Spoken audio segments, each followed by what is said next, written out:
Hello, thank you for watching. I'm John Windsor-Cunningham, How to Get Into a Drama School.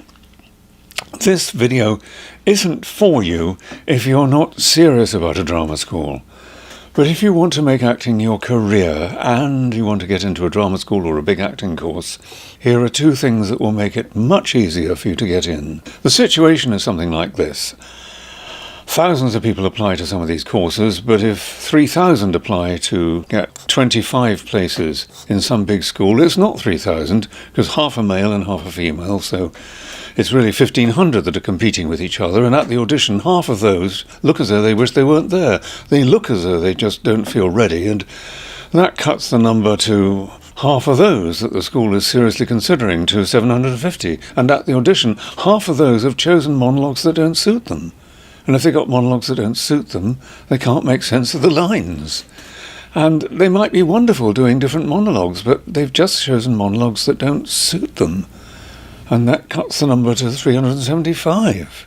And half of those just blow it. It could be anything. They might just have no answer at all, for the simple questions that you can guess they'll ask at the interviews, like, why do you want to be an actor? Any short, simple answer will do fine, even because I love everything about it, if you say it sincerely. But so many have literally no answer at all. Or answers like, I just want to give it a try, and they don't sound really interested, and that cuts the number down to less than 200. And now we come to the first of the two things that will make it so much easier to get in, which is to like the school before you get into it. Because if you know that you're going to learn what you need, if you know it's going to teach you acting for camera or acting for stage or mainly Shakespeare or musicals or some special acting method that you want to study, if you know that you're going to learn what you want for your career, well, you'll probably find yourself working on your monologues harder, but what really counts is that at the audition, they'll know. They'll look at you and they'll know. They'll feel that you want to go to their school, so they'll like you, and of course they'll want to give you a place in it. So how do you find out about the school before you get into it? Well, here are 4 ways you could do that. Well, you don't decide on a drama school or a college course because some website says that famous actors went there. Because if those actors went to some terrible school, they might have been just as successful, and the teachers have probably changed since then several times. And I can't tell you which I think is best, because teachers change every few years. But you can go on their websites, and this is legal. You can make a list of their teachers and see if they've got their own websites, and Google them and find out what work they did before they were teachers, and what directing they've done, and what acting they've done. And if that work interests you, if you get the feel that you like them, it may be worth a visit to the place. They may offer tours of it. And if not, at least go online and see if the building has got its own theatre or film studio. It may have 2 of both. It may have neither. Or go on any social media and find people who've actually been to the school that you're thinking of and see what they're like. See if they're impressive. See if they're fun. If you could imagine enjoying going to a class with them, or not. And just get a feel of the place. Maybe they'll talk to you about the place. Or actually send a letter or an email to the school, just a short, polite one, saying, I want to come to your school. Please, can you give me a little more information than is on your website about how much you concentrate on, and name what you're really interested in, whether it's acting for camera or stage or musicals or Shakespeare, or that you want to know if they have a special showcase for agents at the end of the course, or if it's got a gymnasium because you're keen to keep fit, and if it hasn't, MapQuest to see if there's a gymnasium nearby and how much that costs, and just get to the point where you know that you've got places to apply to that you like. And then that leads to the second thing that will make it much easier to get into, which is that now that you like the school, before you even get into it, that you have to like the audition. before you do it, and this is how you do that.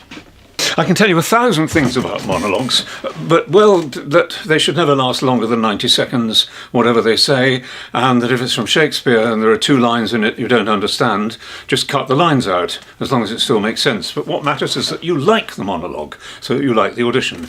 In the play Measure for Measure, Isabella is threatened with rape, and you may like that she can seem strong-minded, or like to play her horrified and furious. Most of her lines can be played either way, as long as you play it realistically. If your monologue is part of a horrible argument, you may like that you can laugh during some of it. If it's about depression, you may like finding one line in it that shows a spark of hope. You may like Romeo's love for Juliet, or you may like the fact he's actually rather confused most of the time. You may like playing violent criminals, like Macbeth, because you like the fact that he still loves his wife. What matters is because you like the monologue, when you like doing the audition, a golden thing happens.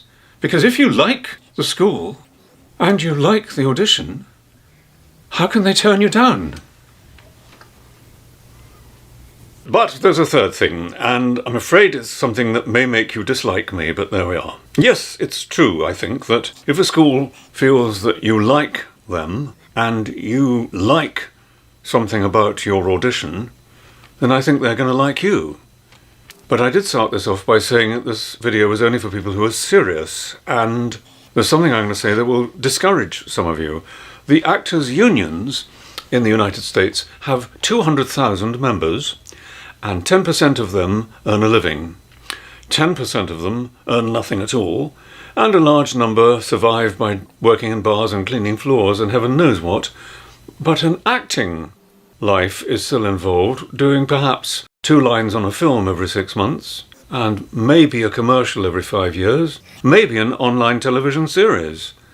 And if you're interested in theatre, there's off-Broadway, off-Broadway, London Fringe, regional theatre, playing wonderful parts and developing as an actor because of it, and having an exciting time and making wonderful friends. But it's a nightmare financially. Now, some learn to do some other job, part-time. Some special kind of part-time job that they can pick up and leave on audition whenever they want, and go back to very easily whenever they want it, to earn some extra cash. And some study for a degree in something else completely so that their future will feel more secure.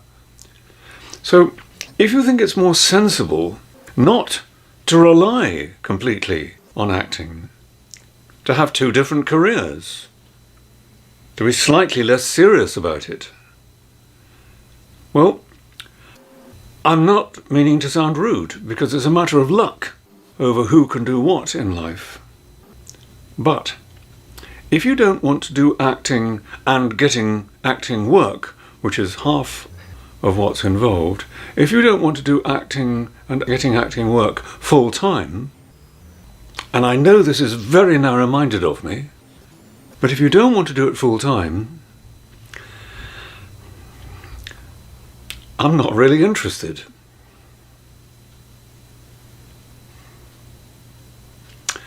Sorry. Except I'm not sorry.